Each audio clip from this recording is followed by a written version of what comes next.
Sam, switch gears to Nebraska basketball here as DB asked me a great question right before you came on the air here, and it was, when's the last time you can remember Nebraska consistently going out and just winning games that they absolutely needed to win? Well, not very often. And one thing I've tried to talk about is that what has to just kind of be put away. Like, you got to put it away. And you got to focus going forward on what's possible. And Nebraska basketball is no longer funded like, a program that's an afterthought. And I can remember, and all the people, there's people who cover the team still that can remember what that was like. It's not like that anymore. So there's really no reason. And I know I referenced it in my rewind today that it's been 31 years since they've been to back-to-back NCAA tournaments.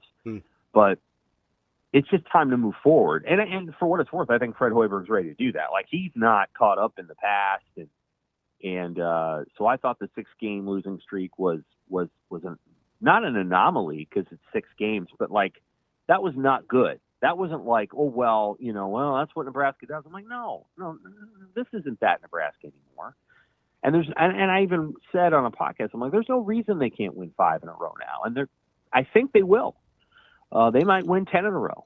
And they shouldn't limit their goals based on, or the collective media history around here and what we remember. Like, none of these guys know anything about that.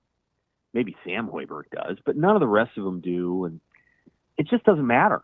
Like, they should be able to win these games. They're not in that hard of a league. These teams that they're playing are not that good.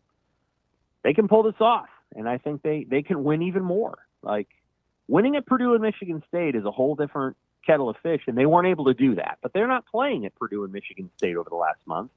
They're playing the games they're playing, and they can win a lot of them. Interesting. Okay, so for about this started probably they had lost 3 in a row during the 6-game win streak, Sam.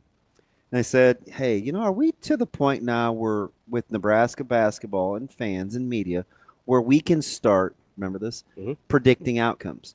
They should be such and such, or they should be able to do this. And I said, I just get the sense, for whatever the reason, we can't shake the proverbial, well, we've never. So we don't embrace, remember that? We don't embrace, like, just saying, hey, we're a pretty good team. And I'm not going to kid you, because listening to you say that this morning, I was putting some stuff away in the freezer before I pulled out, and this is dumb, but I'm going to say it out loud because we're in the tree of trust. I was like, man, thank you, Coach Hoiberg, for not getting me skewered and killed, because last Tuesday or Wednesday, we talked to Kevin Suits, and I went on this tirade, and Kevin had my back, so I felt like I had a friend. I'm like, I'm kind of over the whole every game is a referendum on Coach Hoiberg's coaching prowess. Like, he's a good coach. This can be a good basketball team. They have to start embracing expectations. And I was like, please beat Washington. And I was like, oh, please win this game. And I was like, oh, man, please beat Ohio State. Like, I'm not kidding. Like, I'm being honest. Like, I was on pins and needles. But I'd kind of thrown the gauntlet down that I'm kind of over what you literally just said a lot more eloquently. It's that, hey, man, embrace it. This is – you guys can be okay if you just believe you're okay. Don't and the famous words of Tim Miles, don't put that crap on me. I know. And he said that, and of course, the following year they went out and they played really poorly, and that was on Miles. Like, he didn't manage that team very well. And so Miles could do a good job of putting the button on the thing, but he couldn't get the thing over the hump. And I do feel like Hoiberg doesn't really talk about that, but I think he has the ability to get the team over the hump. And like, we're going to look back. Let's say the team makes the NCAA tournament. We're going to look back, and we're going to say, this guy had 7 different starting lineups over the course of a month. He was quietly pushing buttons.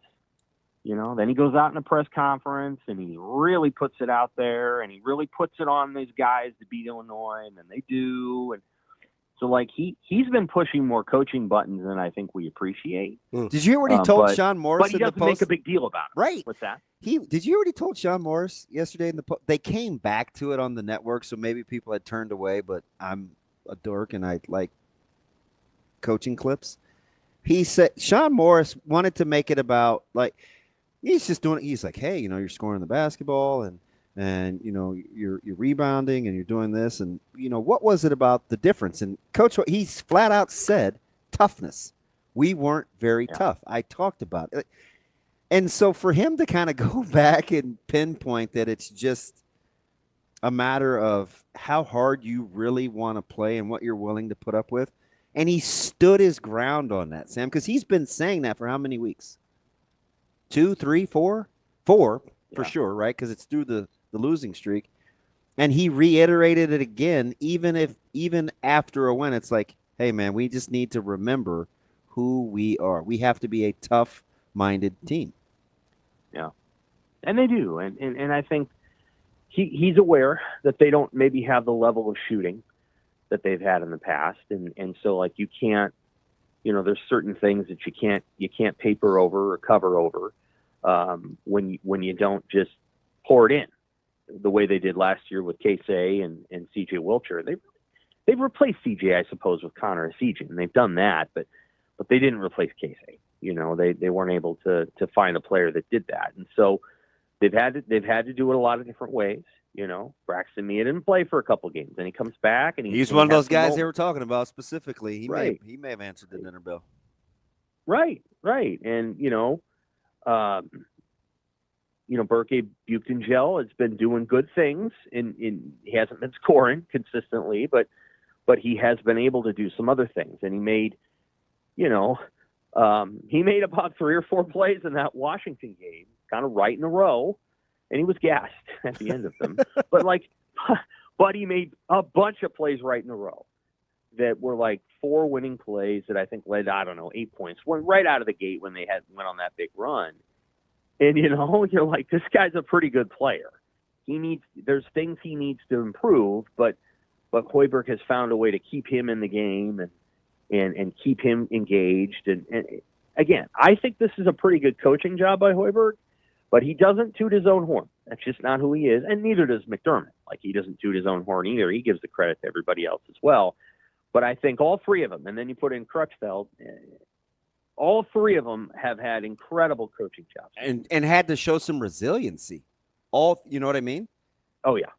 All 3 of them, I think, have had maybe their best.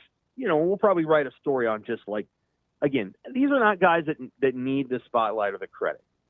Crutch isn't like that. Mac's not like that. And Hoiberg's not like that. But all 3 of them have had really good years, as have their staffs. And sometimes it is about the guys that are kind of putting the team together and leading it, getting the sum becomes greater than the parts. And you watch Creighton, that's what it is at this point. Yes, you've got 2 very good players who might end up both being all Big East, but the contributions that backcourt is crowded.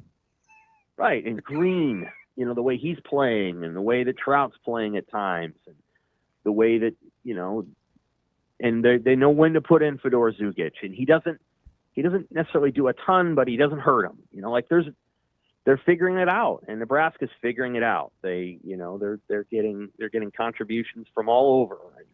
It's a true team. They're not. They all know who the star is on the team, and they defer to him when it really matters at the end of games. But everyone else kind of has their role, and so I think you're seeing 3 triumphs of coaching when you think about those 3 teams, all of which I think are going to the NCAA tournament. So I think all 3 will be in the NCAA tournament, and I think all 3 will be a testament to the leadership at the top of the group. Sam, it's funny that you bring up all 3 of the coaches, right? Because Mac obviously gets his due. He's got the track record. People can see, hey, this is an incredible coaching job, especially from what this team looked like 2 months ago. They lose Pop Isaacs, and now all of a sudden they've got their longest win streak in history of being in the Big East, right? You see the turnaround with last year to this year with Crutchfield, and you go even from non-conference to in-season with Crutchfield, and you're like, okay, UNO is on the right track. Everybody can see he's doing a great job this year with that team. And then you have Hoiberg, who's coming off an NCAA tournament, but lost a lot of guys, especially a pretty key figure in Tominaga and another one in Rink Mass that we kind of forget about, right? We don't talk about a lot. And this guy just isn't really getting the same due. I agree. Is it because of how he comes off sort of publicly? Like, he's pretty understated.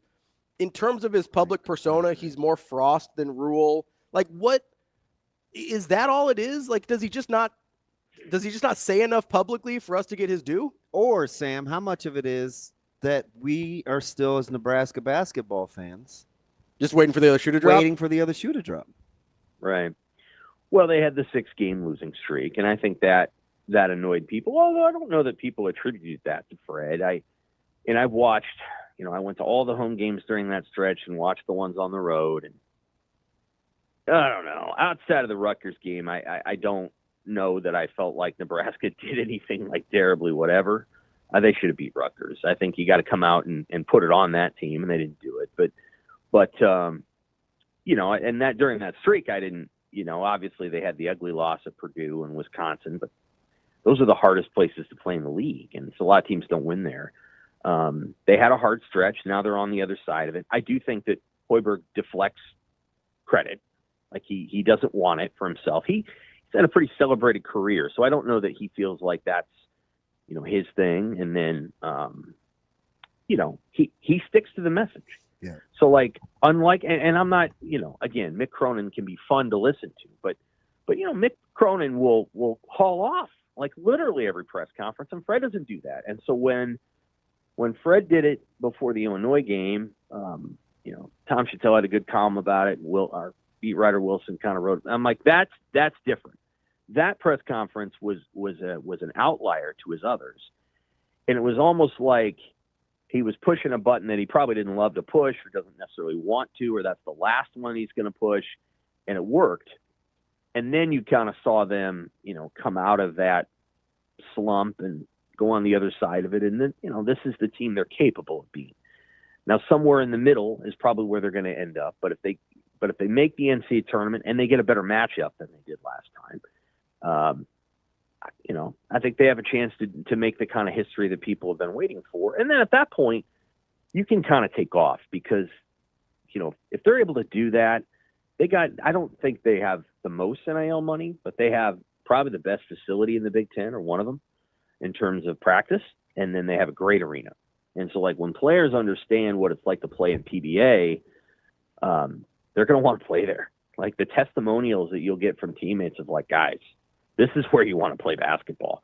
That matters to guys. Like, they want to play in full angry arenas. And below, after Penn State and Michigan State, Nebraska's got the third best atmosphere in the Big Ten. So if they keep it going here, I think they can sustain it because of all the things they're able to offer a transfer who might be interested in playing a lot of fun basketball. And Hoiberg's brand of basketball is fun to watch.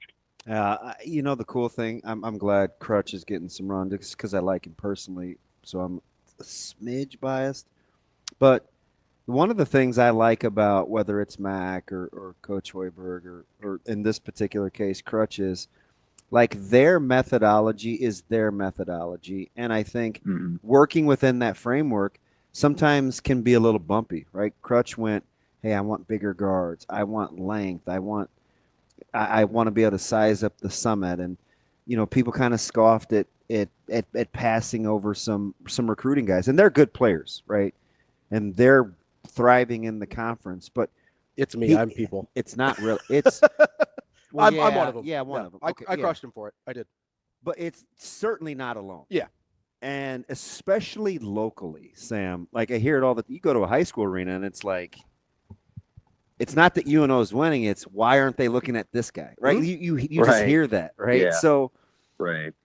But then you look and you see how they're winning with the athletic wings and the bigger guards and the length and how they suffocate some of these backcourts in the Summit League. Yeah, and guys get their buckets. Don't get me wrong. Like the Summit League, they score.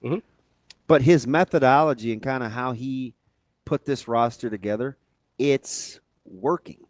It took a year, but it's working. It could pay. Those are the cool things that I like, right? Where whatever you believe in, do that and give yourself a chance.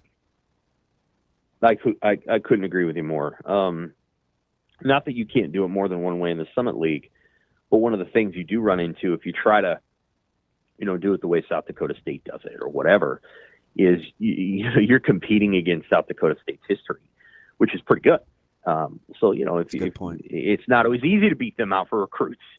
But what I appreciate is, you know, he's willing to go to junior college and go get a great player, an athletic guy, like a Sutton, and he's able to get the portal.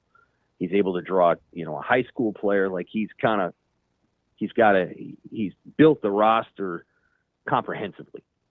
And, I guess I would describe him like he's like a Bill Parcells. Like Parcells would always say, well, you got to have this size and you want this at this position. And Crutch has done a really good job of building the program, like you said, the way that he thinks it should be built. And when he plugs in the guys the sizes and lengths that he wants from his players, it looks really good. So like it's a vision that he has, and he's been able to make good on it.